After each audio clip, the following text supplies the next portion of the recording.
Donc je disais ceci, mes frères et sœurs, dans cette dernière vidéo, je disais ceci, que même la fête du Tabaski n'est qu'une imagination, c'est un mensonge qui a duré plus de 1400 ans.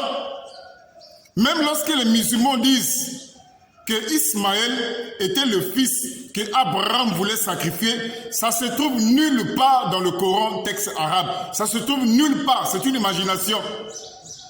Ce sont des imaginations des musulmans comme ça. Et ça se trouve nulle part dans le texte coranique arabe. C'est une imagination, c'est un mensonge même grave.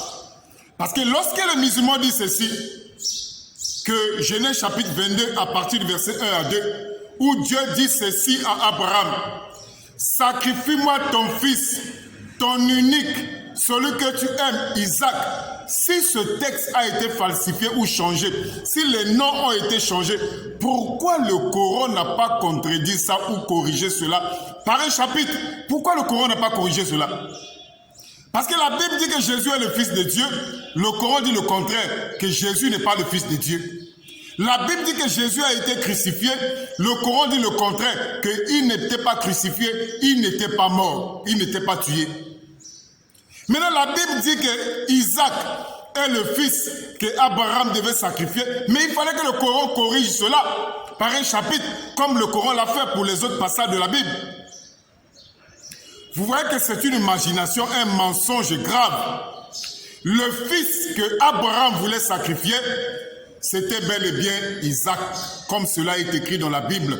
Et j'avais dit qu'il y a plusieurs passages de la Bible qui soutiennent cela, que le fils que Abraham voulait sacrifier, c'était bel et bien Isaac, pas Ismaël. Nous n'avons pas un problème avec Ismaël, mais nous sommes là pour dire la vérité. Nous sommes là pour prêcher la vérité, pour dire la vérité au peuple de Dieu, que chers musulmans, vous avez été manipulés. Chers musulmans, vous avez été trompés. Et cette tromperie a duré 1400 ans de mensonges et de tromperies. Même lorsque les musulmans fêtent la fête du Tabaski, la plupart des musulmans savent que Ismaël n'est pas le fils qu'Abraham voulait sacrifier, mais ils fêtent cela juste pour fêter. Parce que s'ils ne le font pas ça, ils auront des représailles, ils seront persécutés, ils seront menacés. C'est pour ça qu'ils sont obligés de le faire. La plupart des musulmans savent que Ismaël n'est pas le fils du sacrifice, mais ils sont obligés de le dire comme ça pour ne pas être persécutés. Mes frères musulmans, lorsque la Bible dit, pour terminer cette vidéo, sacrifie-moi ton fils, ton unique, celui que tu aimes, Isaac, j'avais dit, fils unique, ce n'est pas par rapport au dictionnaire. Fils unique, c'est par rapport à la promesse de Dieu. Ce n'est pas par rapport au dictionnaire. Le dictionnaire, ça peut t'aider, mais ça peut aussi t'égarer. Lorsque Dieu dit, sacrifie-moi ton fils, ton unique, celui que tu aimes, Isaac, Dieu savait qu'Ismaël était déjà là, puisque Ismaël est né dans Genèse chapitre 16 à partir du verset 15. Dieu le savait, Dieu n'est pas bête. Mais lorsque Dieu dit ceci, sacrifie-moi ton fils, ton unique, celui que tu aimes, Isaac, unique, c'est par rapport à la promesse de Dieu.